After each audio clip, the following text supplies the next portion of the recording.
Oman সরকার আগামী 2 মাসের মধ্যে দীর্ঘ প্রতীক্ষিত মাসকাট মেট্রো প্রকল্পের বিস্তারিত পরিকল্পনা জনসম্মুখে প্রকাশ করতে যাচ্ছে।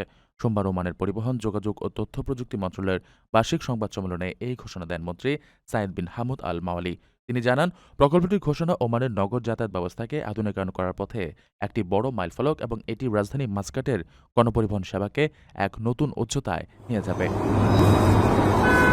মন্ত্রণালয়ের দেওয়া তথ্য অনুসারে প্রস্তাবিত এই মেট্রো লাইনটি হবে 50 কিলোমিটার দীর্ঘ। এটি সুলতান হাইথাম সিটি থেকে শুরু হয়ে রুই সিভিটি পর্যন্ত বিস্তৃত হবে। পুরো রুটে প্রায় 36টি স্টেশন রাখার পরিকল্পনা করা হয়েছে। মেট্রোটি যাবে মাসকাট বিমানবন্দরের উপর দিয়ে, ফলে বিমান যাত্রী ও প্রবাসীদের ভোগান্তি বেশ কমবে। মাসকাট মেট্রো চালু হলে তা শহরের যানজট নিরসনে ব্যাপকভাবে কাজ করবে। আধুনিক এই রেল যোগাযোগ ব্যবস্থা ওমানের পর্যটন ও ব্যবসা বাণিজ্যে এক নতুন গতি সঞ্চার করবে বলে আশা করছেন সংশ্লিষ্টরা।